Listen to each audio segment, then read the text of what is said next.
every man, there is a distance. I want to feel good about something sometime. Between how far he's come. We take care of business, Charlie. That's all we do. We take care of business. And how far he'll go. See this line? This line right here I don't cross. This line right here. Within every man, there is a border. I need the riot gun. Once he crosses it, there's no going back. How you doing, Charlie? Charlie's never been better, Red. Jack Nicholson. The border. It divided the land. It divided the man.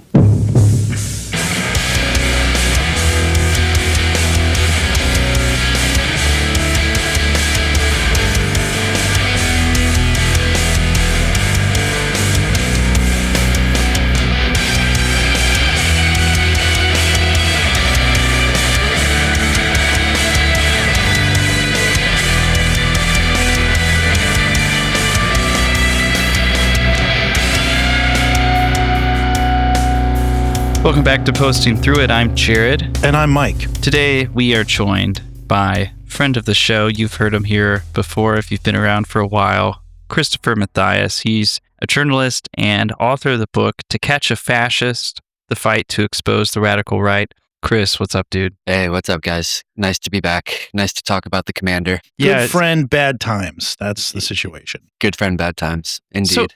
So before we get going on Greg Bovino today, just looking at kind of what has been happening since he left the Trump administration and unceremoniously retired, we wanted to get your thoughts on some news that developed last week, which was the sentencing of a whole host of people convicted in a situation, an event, an attack, whatever you want to call it, at an ICE facility in Texas. You would be the person that we would call to talk about this. And we're going to talk in more detail about it on our Patreon episode on Thursday this week. But I'm just curious your thoughts. I mean, I guess first, can you just summarize kind of what happened for folks that may not have been paying attention to this story? Yeah. So this is the Prairie Land Detention Center in Alvarado, Texas. And the case revolved around a July 4th protest against ICE at the ICE facility there. And, there was kind of a normal demonstration in a way, like a noise demo, like fireworks, normal stuff. But one of the activists had a gun, an AR-15. And when things got intense, I think from, the protesters' perspective, he thought the cop was going to open fire on the protesters. He opened fire, hit the officer in the shoulder. The officer survived. This, obviously, an alarming situation, but kind of happened in conjunction with the Trump administration's really intensifying crackdown on, alleged Antifa, subversives. And this case, as it's been going on, has kind of been the test case for their crackdown on leftist dissent, kind of the test case for designating Antifa a domestic terror group, even though there is no federal designation for that, and kind of a test case for cracking down on the pushback against ICE. And I think everyone knew it was going to be bad. There was a lot of signs in the case, but I don't know if anyone really suspected what we saw when the sentences came down, unusually, insanely harsh sentences, people getting 50 years in prison, and not the people that opened fire, the people that were just part of the protest and were accused of being a part of the conspiracy. I think one of the most egregious things that has come out, and there's a good piece in The Guardian that I'm anxious to read by Lex McMenamin about how one of the protesters was sentenced to 30 years for concealing zines, basically transporting a box of the kind of zines you'd see at any book fair published by anarchists, transporting them, allegedly concealing them. And it looks like the government used these zines to paint them as radicals and extremists. And yeah, I don't know, man. I think you touched on it, Mike, but this should be a giant fucking story. Yeah, it feels like a huge story. Yeah. When you came last on this podcast, it was the aftermath of Charlie Kirk. And this happened strangely before, which I think mentally it's hard for me to process because that's the case. And I just wonder to what degree, and it's not something you can answer necessarily, it's just that they felt like this is in the aftermath of all that rhetoric that we covered last time you were on about Antifa and the scaremongering and everything. Did did they feel in Texas like this is our opportunity to really show that we're doing this? And Yes. I know that the judge who we're going to cover, we're covering this in more detail on our premium episode on Thursday, everybody. But the judge who's doing this is like a particular guy. I mean, this is like a radical far right judge. Right. Yeah, it's fascinating. Well, yeah, and I think the conditions like played to kind of MAGA's favor, like it being in Texas, there being a shot fired at a cop. Like it gave them cover to go as far as they wanted. And now I think it's going to embolden district attorneys, kind of MAGA aligned district attorneys and judges across the country. I think there's going to be other cases to look at. I'm currently working on a story about 3 people that were arrested in Spokane, Washington, who at an ICE protest, looks like they're queued up also to maybe receive some harsh sentences. So yeah, I think this is definitely a really important story to follow, especially as like ICE protests, potentially ramp up again. Well, we'll keep an eye on it. We'll be covering this story a bit more on Thursday. But today I wanted to have you on because you wrote a great story for MS Now about what good old Gregory Bovino has been up to since retiring. Greg Bovino, he's known for many things. He's America's dad. He's the Family Guy.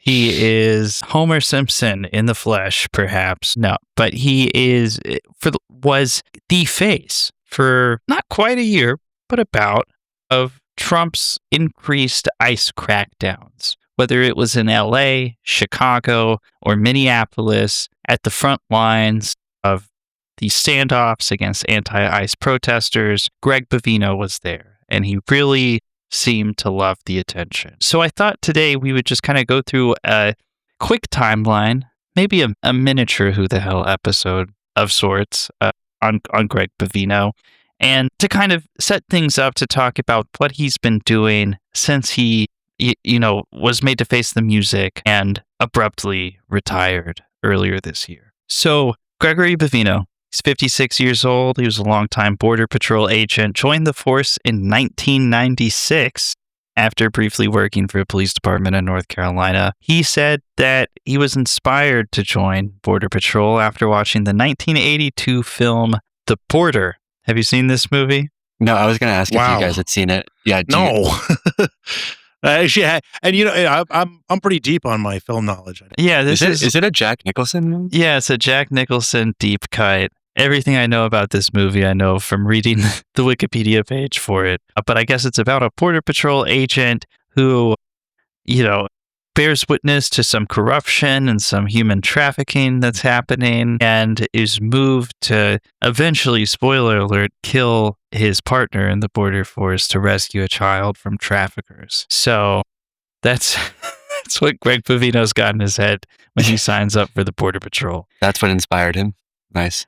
So he's in the Border Patrol for about a decade, and then he starts climbing the ranks.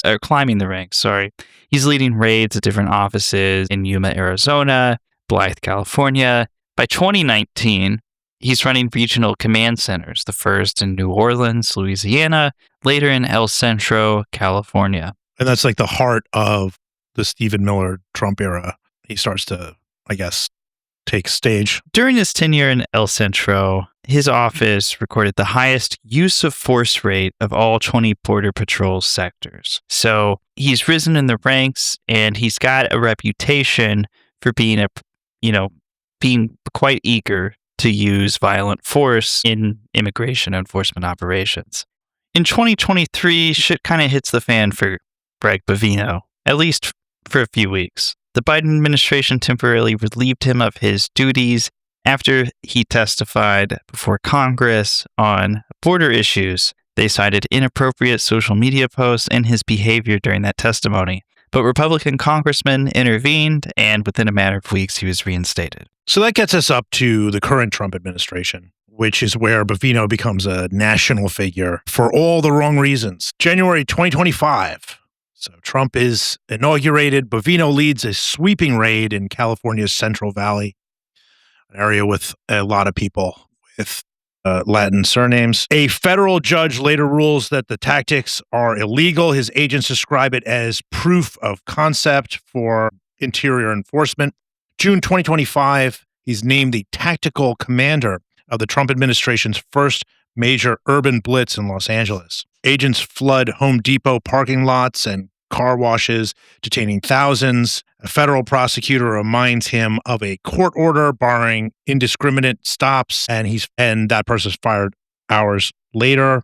I just want to say, yeah, Chris, what do you remember about the LA stuff? Because I think when people I was think they're about, important, we forget about it. Yeah. Like people think about the big ICE operations in Chicago. They think about the ones in Minneapolis. But I feel like LA kind of gets memory hold in the conversation a lot of the time. Yeah, well, I was just realizing that myself, is that I actually don't remember a ton from the LA crackdown and the protests, and I can't remember why or how that got memory hold, and like Chicago and Minneapolis became such a bigger story. I do remember like seeing the footage of the agents arriving at a Home Depot in the back of a U-Haul truck and piling out of the U-Haul truck to abduct people, which of course for us, reminds me of Patriot Front turning up at a rally, like essentially borrowing like a neo-Nazi tactic. But yeah, I don't know, like why do you guys think it got maybe a little memory hold? I think that the way federal agents behaved there was certainly abhorrent, but less violent towards protesters than they were in Chicago and Minneapolis, where it got really nasty. I also think that the images that came out of LA, and I don't know if you guys agree with this, did not make the Trump administration look strong, right? It was a lot of people who lived there of Mexican heritage, like stunting on bikes, like people standing with their arms open, taking pellet gun, whatever that stuff they shoot, the rubber bullets, as if it was no big deal. Skateboarders riding through smoke. It just looked like people were clowning on them and not taking them seriously enough, which of course leads us to where we go after this. So in October 2025, DHS Secretary Kristi Noem, may her memory be a blessing, creates a new rank for Greg Bovino. He becomes the Commander at Large of Border Patrol, which is not a position that existed beforehand. It's a new position, right? Like he gets to leapfrog because he's like still kind of a middling Border Patrol agent at this point, right? I mean, he's like high in the ranks, but he's not like the boss of Border Patrol. Right. He's like a field agent. And right. And like the Biden administration trying to, penalize him for being an asshole and being like, hey, I don't know if that guy should be in a leadership position in Border Patrol, makes him like, it just kind of fits into the whole Trump world ethos of like, oh, he's been canceled, we have to rescue him, So not only that, but it also like the thing I think that is most important in giving you a new title and more responsibility and more honor is just fealty to Trump, right? And he seems like a complete MAGA guy. That is like, by this point, as he's kind of become a Fox News fixture, Bovino, just like sights of him doing things, field general attitude. He seems like a Trump guy. And I think that's the most important thing. You got to reward those people. So this new rank operates outside of the normal command structure and reports directly to Kristi Noem. He also reports to Corey Lewandowski, basically bypassing the ICE chain of command. Partly because Corey Lewandowski was having an affair with Kristi Noem. Yeah, what was the back? What was the story there? Well, so when two grown-ups love each other very much, like when did that happen? It was Brian Noem was doing his sissy bimbo routine, and then she was with Jesus. Corey. Right. I know that like months are years right now, so it's difficult. The way that Mr. Gnome's knockers the memory just rushed back into my brain. I had completely forgotten about that. Yeah, you're looking a little flushed, buddy. Greg Bovino is command general, field general number 1, and you're out here with balloons in your chest like a sissy bimbo. Come on. This is embarrassing for me, Brian. So September 2025, this is where I think most of the country learns who Greg Bovino is. He leads 8 weeks of an aggressive immigration enforcement campaign in and around the Chicago area. This really runs off the rails. Federal agents are on camera over and over again using tear gas and pepper balls. People in Chicago are not having it. They're pushing back quite hard. He also gets into some legal trouble. A judge in Chicago finds that Greg Bovino had lied under oath about threats that protesters specifically made and extended a restraining order against use of force and ordered him to file daily compliance reports. Here's a clip of Greg Bovino talking around this time. Arrest as many people that touch you as you want to. Those are the general orders all the way to the top. Everybody gets it if they touch you. You hear what I'm saying? Less legals. We're going to look at shipping tractor trailer loads of that shit in here. So you catch what it's all about us now. It ain't about them. Professional, legal, ethical, moral. You know what we're talking about. Legal, ethical, moral. You're on camera. But other than that, it's what we do. What city is it, G? So this is our city. And the thing that's interesting about that is he's basically saying, when you're on camera, legal, ethical, moral, okay. Right. Yeah. So I heard that correctly, right? So he's saying like be legal, ethical, moral on camera. You're on off camera. You're on camera, so you have to be legal, ethical, moral. And then with the implication that, to me, this is the message I receive, is that you don't want to and don't have to when you're not. That's what I'm hearing. Yeah. Greg Bovino would repeatedly insist that the people of Chicago loved him. Most people in Chicago love me. And he was putting out all kinds of propaganda stuff. There's a video of him in a gas station smiling in front of a display of Slim Jims. And I almost didn't see him in the picture. It's like a form of camouflage for him. I feel like as a person, he is a Slim Jim.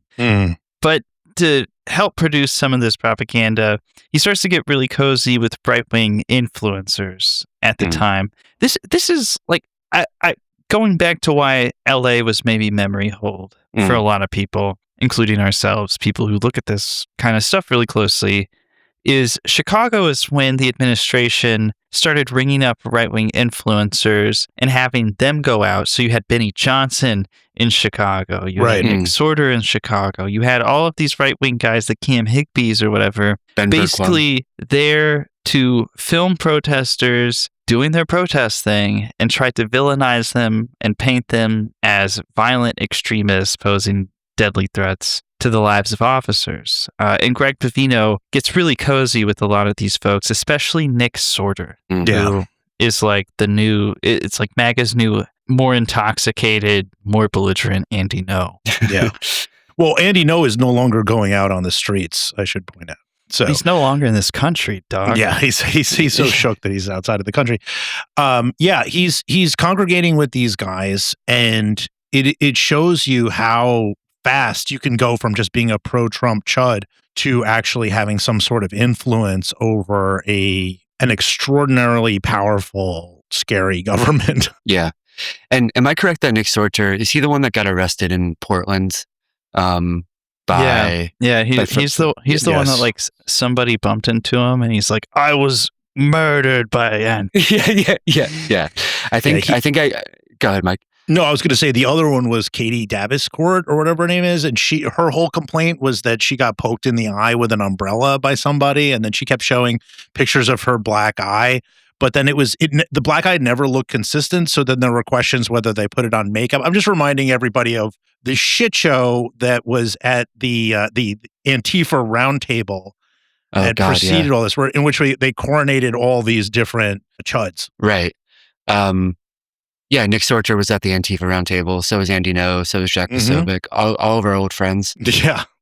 And it's actually striking thinking back now. Like, it makes sense that this feels like kind of the proto Nick Shirley effect, like before we get to Minneapolis, where you have these influencers converging on Chicago and making it a thing. I think the other thing that was maybe happening in Chicago, correct me if I'm wrong, is that ICE and DHS actually started to repurpose protesters' videos that they were taking and using them for their own propaganda. So they're like using, videos that protesters are posting and MAGA influencers to like draw attention to what they're doing. Well, to take a break from just clowning on these people, I just want to say that it isn't the worst strategy in the world. They've shown throughout the Trump years that you can take one image of one person doing something, right? If you look at it in a slightly different flavor of this, like Libs of TikTok and how effective she was, particularly around the summer of 2022, in stirring up hatred of LGBTQ people. You just find all you need is like one person to post something kind of outlandish or super weird, some sort of pro-trans activist who, uses weird language or says something that's, that sounds crazy in a TikTok, and just take that person and they can make that the face of their opposition. And that's pretty much what they're doing. They know that people are deep down, I think, that people are scared and upset by these invasions that they do with Border Patrol. So they're like, well, the only way to combat that is if we can make the other side also look scary or also look unhinged, or worse. And that muddies the water enough that for us to do what we want to do. Yeah. And I think, these influencers that are partnering with ICE and DHS, they're essentially like on the hunt for that one viral clip that will like provide the pretext for whatever invasion or occupation the administration is trying to do, which of course we'll get to with Minneapolis, but yeah. I don't know. Just for me, I would rather shoot my dick off than be like the ICE propagandist. So that gets us to December 2025, after, following Pulitzer-worthy journalism from Nick Shirley and his silver daddy, as they drive around and go, my child is looking for a daycare. What's going on? What's going on here? What's going on? What's going on? What's going on? What's going on? We need a soundboard, Jared, so we can just pump that in. That's a tax write-off. I'll look into that. So Greg Bovino, fresh off Chicago, goes on to overhead a massive immigration crackdown in the Twin Cities, which was the largest to date. About 3,000 people are detained, but the bad headlines that come out of this are that an ICE agent shoots and kills Minneapolis resident Renee Good on January 7th, and weeks later, federal officers killed Alex Pretti on January 24th. And people are not happy. This brings about a reaction in U.S. culture that was just incredibly pronounced, right? Like, I'd go on Instagram and I'd see like all kinds of stuff. It'd be like, oh yeah, I make, designer bags, but I can't make designer bags if an ICE officer shoots me in the head, and it's like, damn, dude. This like rocked U.S. culture. I mean, they motivated Bruce Springsteen to write a song. I mean, it was not good for them. And polling supporting Trump's immigration policies tanked. Yeah. Yes. Just went into free fall as soon as this happened.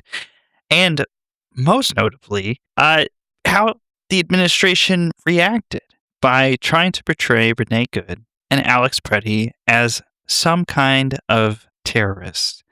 Here's what Greg Bovino said after federal agents killed Alex Pretti. And it's disgusting. And politicians, community leaders, and some journalists engage in that heated rhetoric we keep talking about when they make the choice to vilify law enforcement,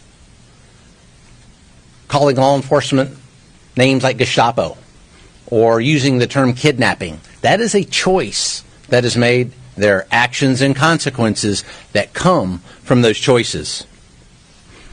And then when someone chooses to listen to a politician, a so-called journalist, a community leader that spouted that type of vilification towards law enforcement or anything else, when you choose to listen to that, that is a choice, and there are consequences and actions there also. I think we saw that yesterday. Isn't it always... This has been such a thing the past couple of years, where all of a sudden fascists are lecturing us about using dehumanizing language. Like after like Charlie Kirk, after like, Bovino himself, right? Like, accusing people, journalists, etc., of like vilifying him as the Gestapo, softening them up as targets. Where like, meanwhile, there's plenty of reporting out there that he is literally like, telling his fellow agents that undocumented people are, quote, scum, trash, filth, like all of this shit.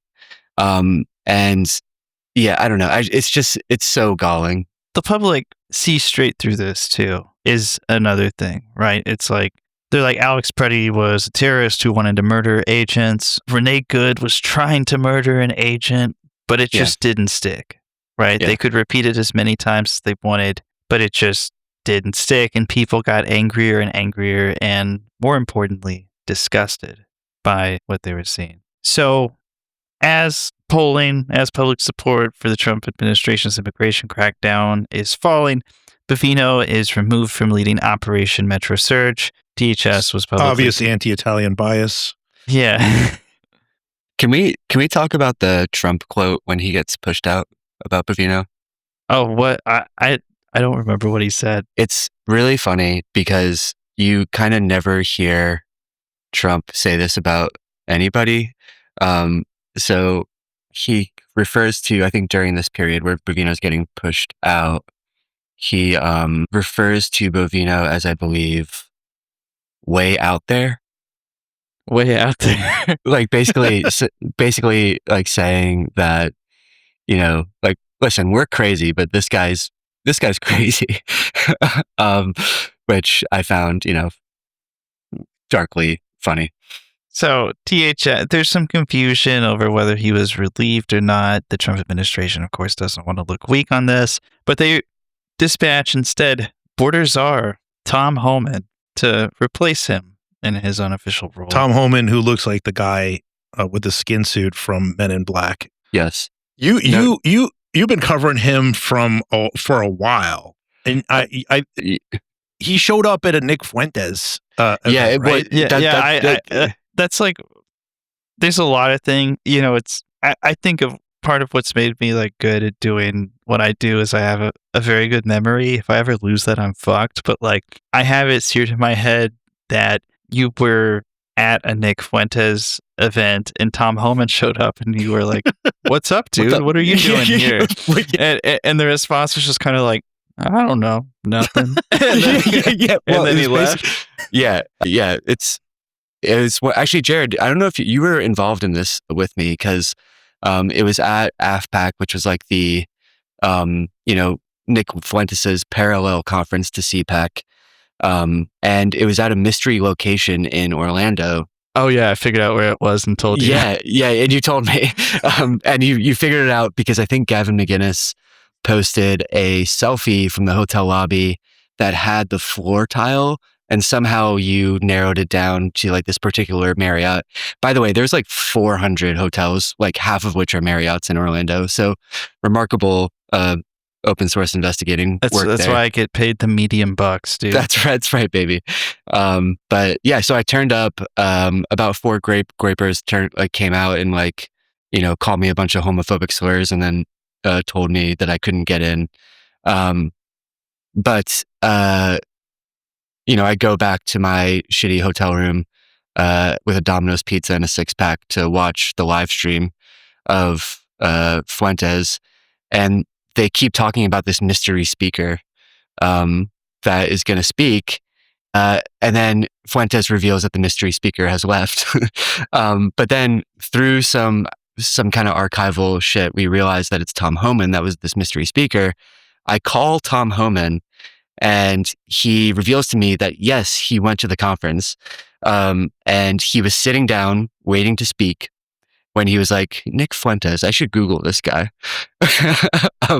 So he Googles Nick Fuentes at the conference that he's already turned up to speak at. And it's not all of the shit he tells me about Nick Fuentes being a racist or white supremacist that like irks him. He tells me, he's like, I've been called a racist before, so I don't really believe those accusations. It has something to do with Nick Fuentes being like a Putin guy that Tom Homan doesn't like, so he decides to leave. So Tom Homan tells me this, hangs up the phone. A few minutes later, he calls me back to make it clear to me that he's not saying that Groypers and Nick Fuentes are bad or extreme. He says he just doesn't know. He wants to make that clear to me.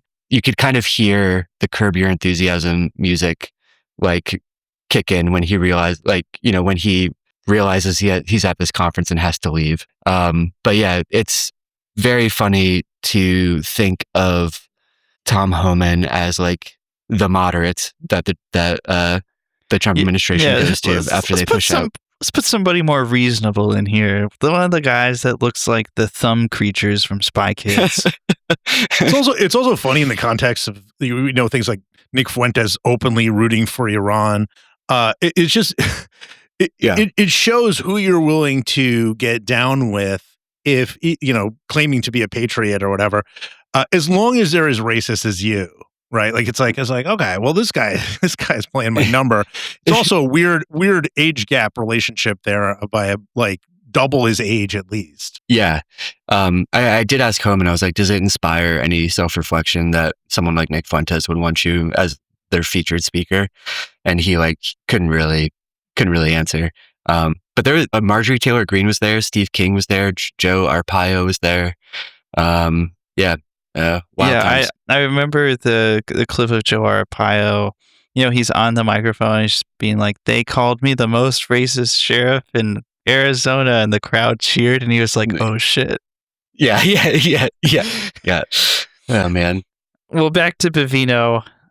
He packs bags and leaves for Minneapolis, returns to El Centro, and things are starting to get a bit more complicated for him around this time. In March, DHS opens an internal probe into alleged anti-Semitic remarks Greg Bovino made about a Minnesota U.S. attorney who he was trying to reach but could not reach because that attorney, being Jewish, was observing Shabbat and said something about, you know, God's chosen people, you know. Yeah.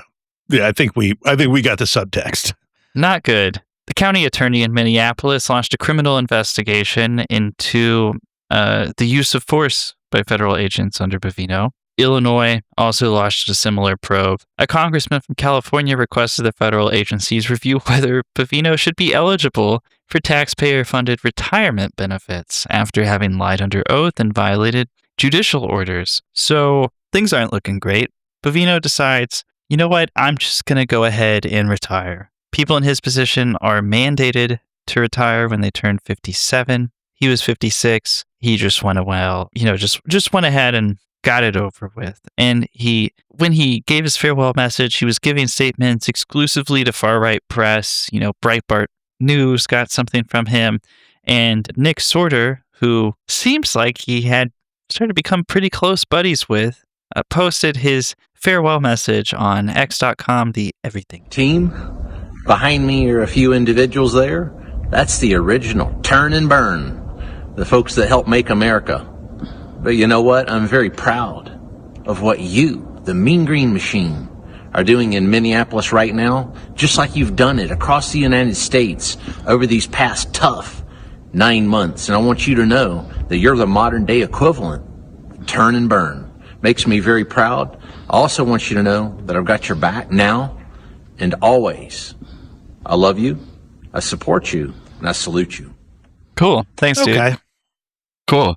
Thanks. Wait, what does turn and burn mean? Who fucking knows, dude? Yeah. I don't know. Okay. Mean Green Machine, though. Yeah, Mean Green Machine. Yeah. So he's retired. He's got a lot of extra free time on his hands. And I think this is where Bovino's story starts to get quite interesting. And what you've done some reporting about. So April 2026, he makes his own X account and starts attacking his successors. He said Tom Homan is, just delivering political theater. He says Susie Wiles, the White House chief of staff, was trying to water down Trump's mass deportation agenda. He's appearing on right-wing media programs and raising into doubt that there's people in the White House that don't have Trump's best interest in mind, that aren't actually down with what he promised the American voters. Here's him talking to Jack Posobiec, a longtime fascist collaborator. Sounds pretty fascist to me, dude. I don't know. Yeah. I mean, yeah, it's so on the nose. You're just basically trying to disenfranchise completely an entire designated group of people, make them into second-class citizens. It's like just kind of exclusion laws that like we saw, in the run up to World War II before the Holocaust. Like, I don't know how much like clearer the comparison could possibly be. I also like how we've gotten to the point where Jack Posobiec is there, Anderson Cooper. He's the guy you go to kind of like workshop these very ideas. It's really startling, in some ways. Yeah. Former CBS News chairman. Former CBS. Yeah, he faked this very resume. Let's go on. So, exit interview with New York Times. He says he has no remorse about what happened in Minneapolis, or had nothing to say about lying under oath. His only regret was not arresting more people. So things start to get really interesting, and we start to get into the story you wrote for MS Now here, Chris. At the end of May, so we're pretty recent, just a month or two ago, Bovino posted an image of himself making a stiff arm salute on X. That photo was taken in Chicago, but he reposted in support of ICE agents at Delaney Hall, a detention facility in New Jersey, which got pretty heated. I mean, that was another sort of, flashpoint of really, more intense anti-ICE protests and this administration, right, Chris? Were you watching that at all? Yeah, for sure. I mean, I think it was also, you had instances like very, very aggressive response by ICE agents, like incidents of them running over protesters with cars. And you also had footage of, U.S. senators and congresspeople, trying to exercise their right to inspect and get into the facility and illegally being barred from doing so. And I believe, the detainees in that detention center, it's also so crazy to think that this is just happening so close to New York City all the time, are on hunger strike over the conditions in that facility. And I believe when Bovino posts that message of support to the agents, he is actually just arrived at Newark Airport himself, on his way somewhere else, which I think we're about to talk about. But before we go on, have we addressed at all like the trench coat, the haircut? Yeah, that's a good point. This is actually a great place to bring it up because I think it sort of sets into context. Are there listeners who haven't seen him before? The rest of the story. I mean, I'll probably use a photo of him for the episode art. Chris, take it away. Paint it support. I'm going to close my eyes and I'll open them when you've provided enough detail for me to see this man clearly. And then I have one comment to make about his appearance that I think you will all agree with. Okay. Basically, when Gregory Bovino kind of steps into the national spotlight, makes himself front and center during all of these, immigration sweeps and the crackdowns on protests, he is wearing this like double-breasted trench coat. I think it's like kind of a dark green or like black trench coat, that is really indistinguishable from like a Nazi SS, officer trench coat. I think, even Gavin Newsom tweets that like this is an SS trench coat. Bovino himself is a diminutive man, and as a short king myself, I don't want to, shame him for that, but he's a small man, in this trench coat, and he has graying, whitish hair, that is cut in the high and tight fashion that was popular among fascists in the alt-right in 2017, 2018, and which I would argue was the inspiration for the haircut that Colonel Lockjaw wears in the movie One Battle After Another. So basically, Bovino's entire aesthetic is very fascist. And, he makes some kind of, when he's asked about the trench coat, he basically says that it's like an old Border Patrol trench coat that he bought years ago, but he like definitely leans in to the association. And that photo he posts of himself in Chicago in the trench coat, in support of these ICE agents, in Delaney Hall, New Jersey, he's not only wearing the trench coat with the fashy haircut, high and tight haircut, but he is giving a salute. An Elon Musk salute. An Elon Musk Roman salute with his hand extended, palm facing down. Really unmistakable. So yeah. Mike, you had something else to say about all the photos you could post. What's with these middle-aged men who need to be based? That is not what I was going to say. But I mean, older middle-aged men like him, Holman is, he's practically, is he a boomer? I don't even know. But I mean, come on, guys. Like, I mean, you'd think that they'd be like better at hiding their power levels. Didn't they read Daily Stormer? But here's my comment. I want to know if you guys agree with this. As you well know, as a resident or grew up in the Queens and then Long Island areas of this country, I went one day to my laptop to find out which town in Long Island Greg Bovino was from, and nearly passed out when I saw Carolina or whatever it was. Yeah. How is this guy not from Massapequa? Does this guy not look like he's from Levittown? It's like, how could he possibly not be? I was like, I might have been like, oh, Jersey, I was off by a little bit, but like, how could he possibly not be from the tri-state area? He's exactly our kind of fascist. Yeah, he does scream New Jersey, Long Island, MAGA, like car salesman. He's from Western North Carolina, and Chicago Sun-Times actually had an interesting thing about this. But his own grandfather was an Italian immigrant that was in America, I believe, for 15 years without papers, and only got papers when, in 1924, when they passed that kind of Ku Klux Klan-y adjacent eugenics law restricting Stephen Miller's favorite one. Stephen, 1924 Immigration Act. Yeah, exactly. I believe it's the Johnson Breed Act, I think, and Johnson in that was a congressman who was closely aligned with the Klan.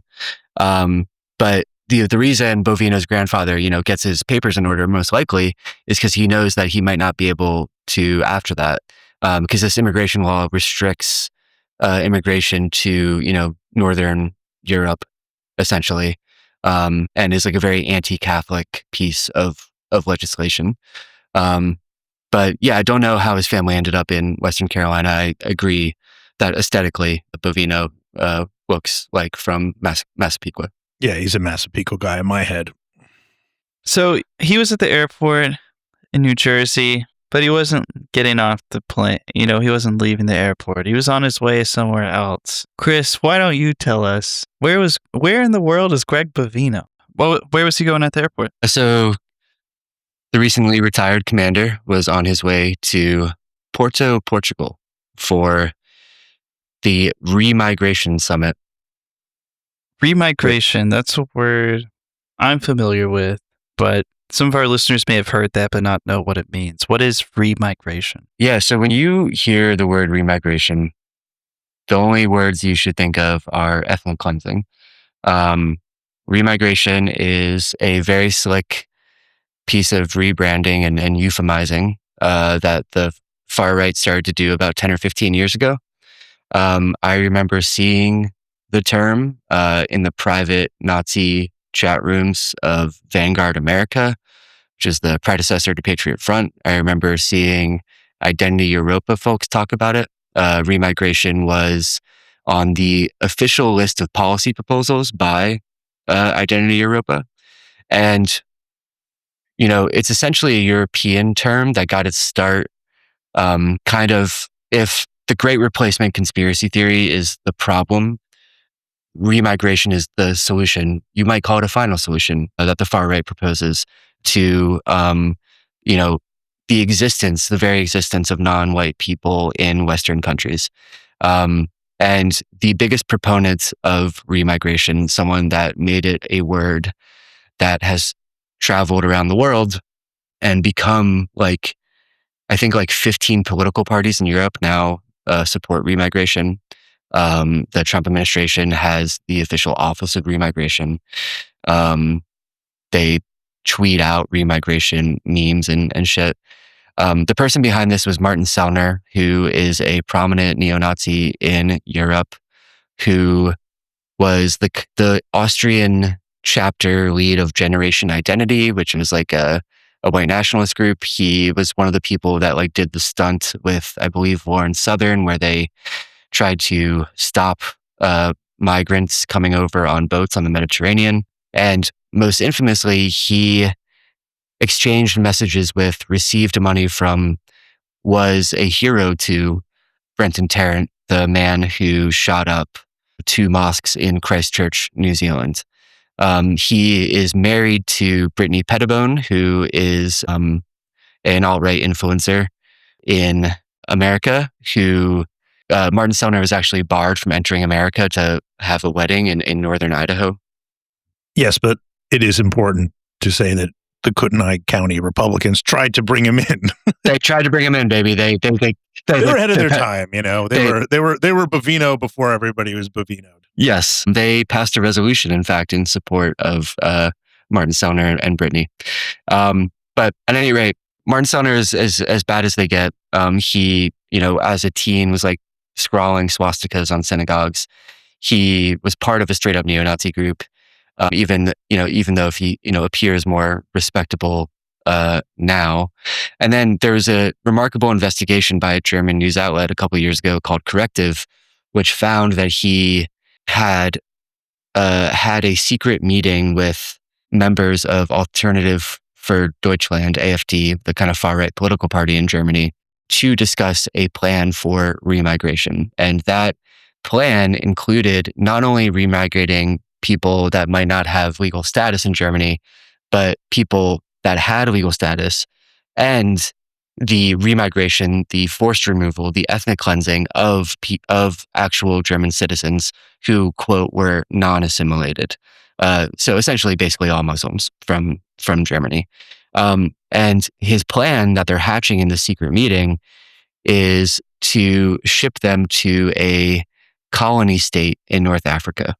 This plan bears a unnerving resemblance to what's often referred to as the Madagascar Plan, which was the German Nazi Party's original plan to send Jews en masse from Europe to Madagascar.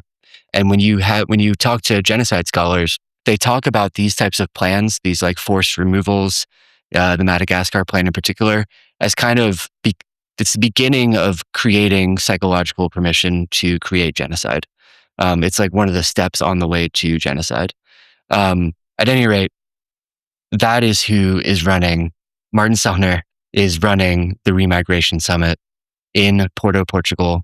It is where all of the biggest far-right luminaries are coming to lounge and smoke cigars and talk to each other. There is a certain irony, of course, in holding an international nationalist conference. Obviously, the entire conference, even though it's in Portugal, is in English, I believe. Bovino arrives in Porto, Portugal, and is treated like a celebrity. He is mobbed at the gate by press. Sellner and the other co-organizer, whose name I'm blanking on right now, Alfredo Goncalves, I believe. Yeah. Who's the leader of a group called Reconquista, which is named for when I believe Muslims were expelled from Spain. Can you guys correct me on that? I think so. Yeah. So these are the two guys that greet Bovino at the gates, welcome him in. There's an impromptu press conference, and Bovino ends up giving a speech. He's kind of the star speaker. And it's kind of interesting dynamic, right? In so much as, like, these are the dudes, Martin Sellner, everyone at this conference, that made this concept of remigration a thing. But they see Bovino as a hero because he's the one that's putting it into action, that's making it happen. Right. And the other, context for this is that in the lead up to this remigration summit, Bovino, not only during that Times interview, but when he spoke at CPAC in the States, has a new talking point, and his new talking point is that he wants to remigrate, again, ethnically cleanse, 100 million people from the United States. A third of the population. A third of the U.S. population, which when you think about Martin Sellner's plan for Germany in the secret meeting, it's kind of a similar plan. I think the estimates for the undocumented population in America is around 14 million. So, when Bovino is saying 100 million, I think he's doing kind of, bar napkin math on how, many Latino people or other people are in America. Well, I just want to say I appreciate you being so strong on this. I really I like you in a sincere, non-jokey way on the show. I really appreciate how strong Chris talks about this, because so often when it's reported by the liberal press, they really soften it. Even if they know it's bad, they're just like, well, because they're just always thinking in both sides mode all the time. Like, the other thing I would say is, like, controversial immigration policy. Yeah, I mean, this affects me. My mother is first generation from Egypt. My son's mother is Indian on a green card. I mean, this mentality, should it survive, really means dismantling the United States as we know it, or the United States we grew up in. Yeah. And I think like what you're talking about there, like the way the press, softens, rehabs what remigration is, the far right strategy working. Like when you see the development of the term remigration, they're very clear that they are using that term as a euphemism, because to use, the terms that they want to use, maybe like expulsion or, forced removal, whatever, they know won't go down as well. And you can see them discussing that in like the early like Nazi chats. It's like, it's all these, we're drowning in so many euphemisms right now, like remigration, heritage Americans, all this type of shit. So while Bovino's over in Portugal, he also is, just throwing out all kinds of crazy lines. And, it'd be crazy for anybody to say, but especially the guy that Trump handpicked and the administration gave a special little title to be the face of immigration enforcement in this country. He cited Erwin Rommel, the Nazi general, as an inspirational figure. I don't think you should, any member of the Nazi party should inspire you. He said that the U.S. Proof tested, his words, what mass deportation could look like in Europe, and offered to help European governments replicate the tactics that he helped lead in the U.S. And he got a standing ovation at this conference. Several videos from the conference of him speaking to various far-right figures are going around. He's, as before, attacking members of the Trump administration, the current DHS Secretary, Mark Wayne Mullen. He is attacking Susie Wiles. Here's a video of him speaking to European white nationalist Keith Woods. You know that name, Chris? Yeah, he's that Irish guy, right? He's the Irish white nationalist influencer who has described himself as a raging anti-Semite. He's basically Irish Nick Fuentes. You're here in Europe at the Remigration Summit. I guess just what's your thoughts on the movement here in Europe for this term remigration that's entered into popular consciousness now? Do you see movements in Europe that make you optimistic here? This is the most exciting movement that I've seen in probably my entire life, because immigration and remigration, mass deportations, are the number one issue for the preservation of our culture, the preservation of our society, our values, our customs, our beliefs. This is the number one issue that affects all of that. It affects our very beings in all of Europe. So the fact that this movement is growing, it's in its beginning stages now, but you can tell there's a certain energy to this movement. The movement spans across the ocean into the United States, and the interesting thing is the problems are the same problems with the same solutions. I think that's why we are all very interested in what's happening in Europe, whereas Europe conversely was interested in what was happening in the United States with our mass deportation campaign. So this is exciting. A lot of young folks are now getting involved. They're doing their part for to make their countries safer, better, more cultural, preserving the culture of their countries.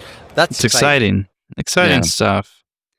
It's, I think like what's so remarkable, I mean, like, I think this is an observation you can make all the time right now, but like, on any other timeline, 10 years ago, 15 years ago, a top Border Patrol official, like going to a straight up Nazi summit and giving an interview like this would be a pretty remarkable story. And like, maybe there'd be calls for investigations about like during his time as a Border Patrol officer. What this conference made clear is that Bovino's been swimming in these waters for a second. Like when he gives his speech, which I don't know, maybe you have a clip from Jared, but like he suggests in the speech that he and Martin Sellner have been having an ongoing dialogue for a while and that they are friends.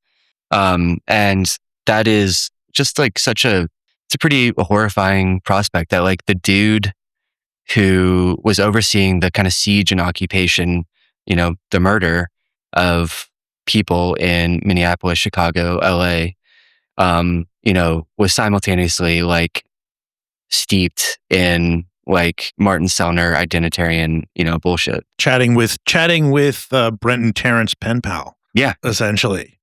And I want to just point out something also, because before we hear him, which is it talks about preserving culture. Like if they pull off this type of horror in the United States, which we will not allow, or if what they basically, the culture that they want to preserve is like UFC fight, white Monster Energy drink, like, I mean, right? Kid Rock. It is, it's like, what culture are you preserving? It's very funny to even think about. It's like the most devoid of culture.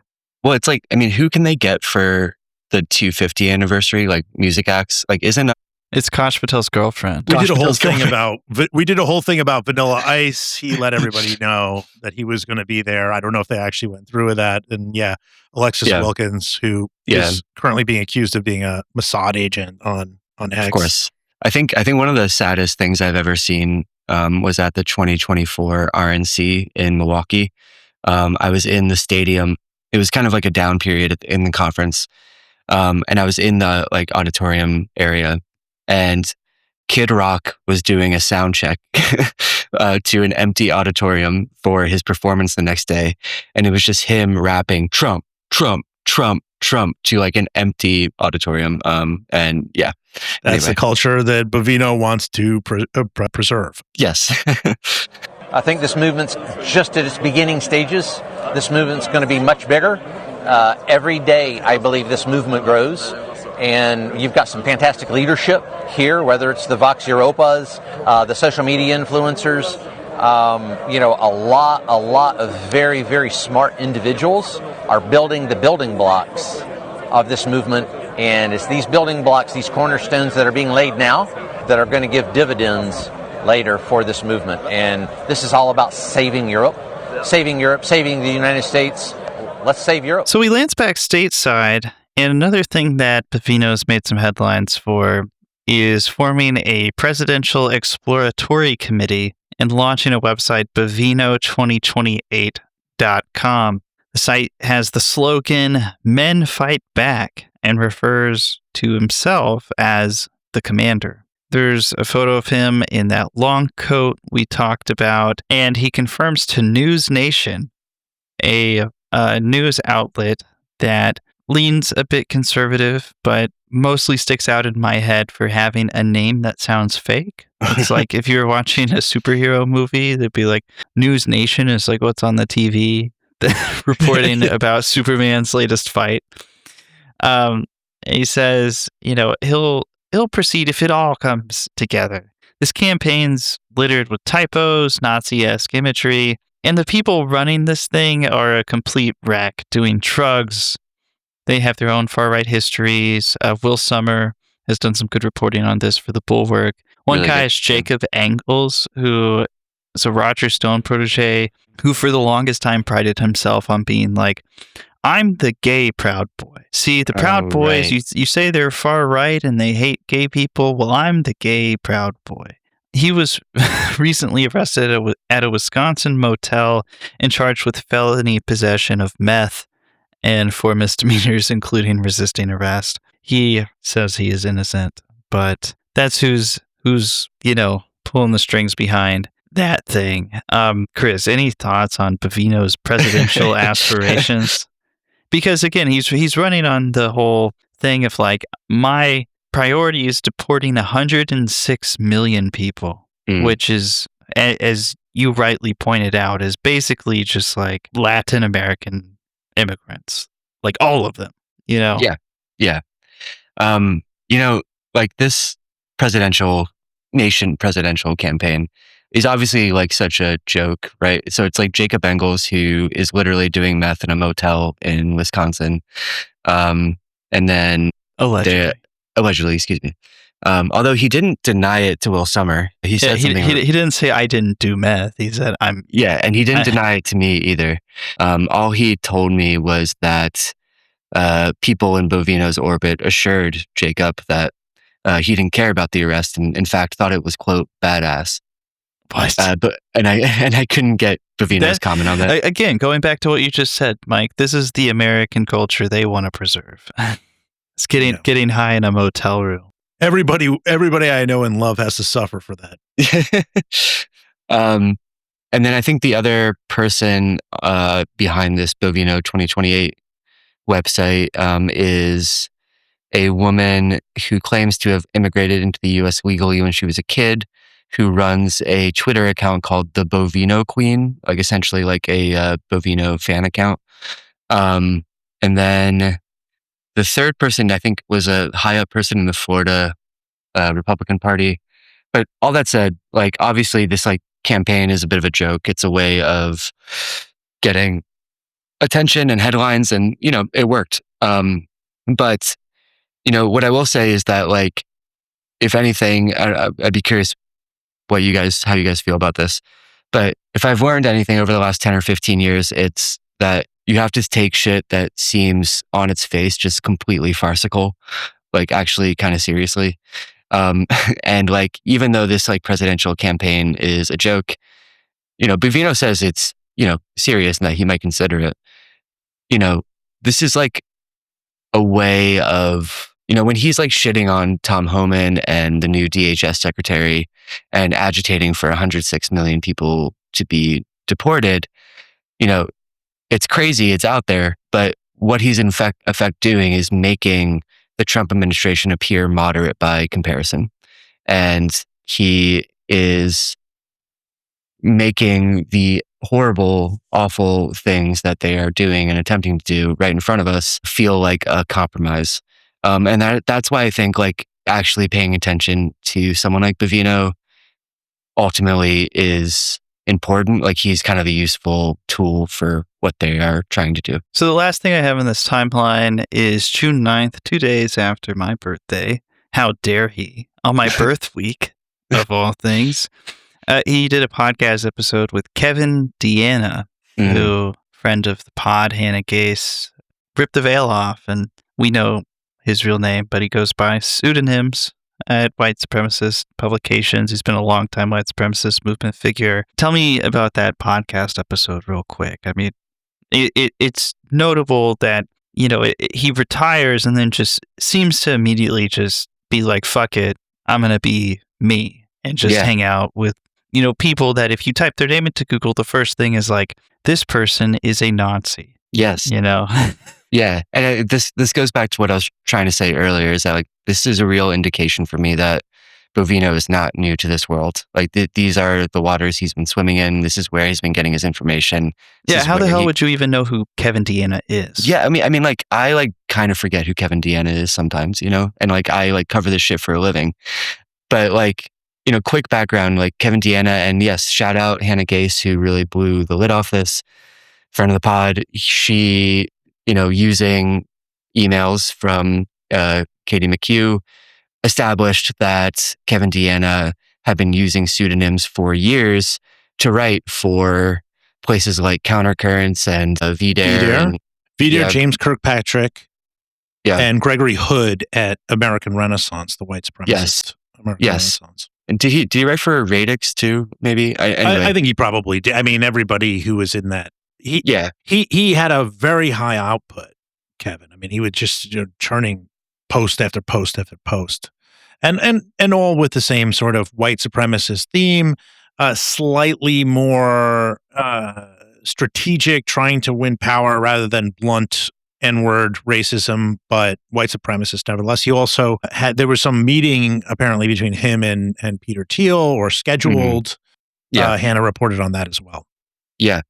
And like, I don't think it's an exaggeration to say that like he was a real formative voice in kind of the nation alt-right. Like he was writing some of the kind of formative texts, if you will. I think there's a countercurrents piece titled "A White Nationalist Memo to White Male Republicans" that he writes after Obama wins re-election, and he's just like out, like crushed. And I think like it goes, a little viral in like kind of the paleo conservative corners at the time. Mm. And he essentially says that encourages white men to fight for a country of your own. Yeah, this is Kevin Deanna writing. Take a good hard look at those Obama victory rallies. They are celebrating your dispossession, your displacement from the country your ancestors built. Everything you loved about what used to be your country came from one group of people. It's the group you belong to. It's the white race. Like this is just like straight up blood and soil nationalism. Yes. That Deanna was writing and has never really backed off. After Hannah exposes him, he is posting shit under his real name now. It's great when they do that. Yeah, right. Just give up, right? Just give up. Richard Hanania, so on and so forth. But Kevin Deanna has his own podcast now, which I believe is called Identity Politics. Mm-hmm. But it's hosted by American Renaissance, which is the white supremacist organization run by Mr. Jared Taylor, who holds the American Renaissance Conference in Tennessee every year in a state park because it's public property, and it attracts kind of far right folks and neo-Nazis from across the world. So, Bovino goes on Deanna's podcast, talks about wanting to run for president. And I think, basically it's an hour-long conversation that I had the displeasure of listening to. But he essentially just says mass deportation 100 times and talks about, protecting the homeland, and talks about, if he's needed, he will run for president. He talks about going. Well, yes, I'm sure he's thinking of everyone else. He's definitely thinking of everyone else. And he tells Deanna that when he went to the Remigration Summit, he had such a good time, but that he, quote, "I would like my Europe back too. I'd like to go drink some tea in a Parisian cafe. But you can't do that now because Paris, and the folks from France that were attending the Remigration Summit will tell you, Paris is not Paris. Brussels is not Brussels now. London is not London. Everybody tried to ignore it, but they don't want to do something about it. We want to do something about it here. So, hey, let's do it together." Also, the idea of Bovino drinking tea in a Parisian cafe is Wouldn't you order coffee? Like I should have said cafe au lait. Yeah. Also, that like Paris has fallen to the degree that people aren't drinking at cafes anymore. I just want to say, for anybody who is sitting there being like, "This Kevin Deanna sounds awful," he is, but Hannah would be upset if I didn't mention that he, for some reason, has always looked 25 years older than he is. So you have that on him because he's looked about 70 since he was 25. Right. I don't know. He does a number on the soul. But that's all I got for this timeline. I guess just kind of share some thoughts at the end here. But it's, to me, what stands out about Greg Bovino's story, particularly post-retirement, is how much it flies in the face of the Trump administration's insistence that, everything they aspire to do, have done, will continue to do around immigration is not racist. It's a national security thing. This is about safety. This is about whatever. And then the guy who was the face of it for the bulk of the time, this second administration's been in office, as soon as he gets cut loose, goes running into the arms of white nationalists around the world. And I think that's all I need to know. Yeah. No, I mean, he just went full Nazi after he left. He made all of the kind of implicit shit we knew about ICE and Border Patrol in the Trump administration explicit. And I think it's also worth underscoring that he's also a fucking idiot. He went to, if you follow his Twitter timeline, which is really scary shit, by the way, he uses rhetoric like import the third world, become the third world, which, Trump has used at this point too. But, he went to Romania, and again, shout out Hannah Gase for kind of unpacking this, but he went to Romania and posted a photo recently from what he claimed to be Vlad the Impaler's tomb. Oh my God. And, by the way, this particular tourist destination in Romania, widely disputed that it's actually Vlad the Impaler's tomb. But Vlad the Impaler, who I don't really know anything about, by the way, but apparently was the inspiration for Dracula. Yes. That's where I read about him, decades ago. Yeah. I was a kid. I wanted to scare myself with the real life Dracula stories. And like he would put people's heads on spikes right around. Right. Yeah. So he put his enemy's head on spikes, which is how he gets the Impaler moniker. But Bovino posts a photo of him at the alleged resting place for Vlad the Impaler, and I think a statue, and tries to make some tortured argument about how he was standing firm against immigration by impaling people. His summary for Vlad the Impaler that he includes in the video that he uploads to X, the Everything app, includes the AI summary of Vlad the Impaler. And it's just like these guys are, they're boneheads. I know nothing about Vlad the Impaler. I'm pretty sure he was fighting off another army, not like people immigrating to where he was from. But these people are, Bovino is an idiot, but ultimately I think a dangerous idiot, and one that I think is kind of like you said, kind of lays bare the real intentions of the MAGA project. Well, what I would say to this is just MAGA is a fascist movement that can only get more fascist. There is no back. There's no fascism only goes in one direction. This is not like triangulation or something like that. It can only pick up more aggression, violence, violent rhetoric, everything. And we've seen that since it started, basically. Yeah. With that in mind, this guy is completely unelectable. He's a complete buffoon. He's just looks like an idiot on its face. Like any person could look at him. This guy's like a buffoon. He's wearing a fucking fascist coat. Looks like a jackass, right? So I don't think he's electable in any way. But I think the concern here is that what he's doing now could be the representative of what MAGA will be if we don't stop it now. Yeah. Because there's nowhere for it to go but this. This is where, the origins of this stuff come from Ann Coulter's Adios America. If you remember that, Trump got that book happened to come out that month. If you recall, it was like the month, it came out June 2015, that book. Right.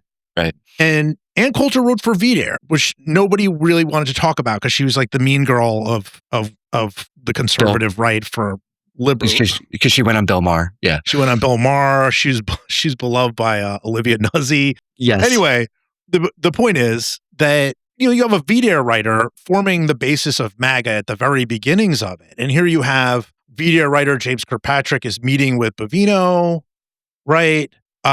This comes from the white nationalist movement, not entirely, but a lot of it. And it has no place to go other than more extreme, more insane Vlad the Impaler.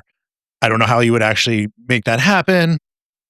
Yeah. But I think that's the warning. And going back to the beginning conversation, which we will touch again on Thursday's podcast, this is also the same mentality is being applied to political opponents, to SPLC, to on the ground Antifa activists of all kinds.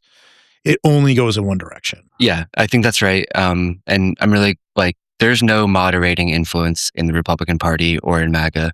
I completely agree that it is going in one direction, and it's an emergency. And like when Bovino says 100 million, like, I don't know, like you have to take that shit seriously.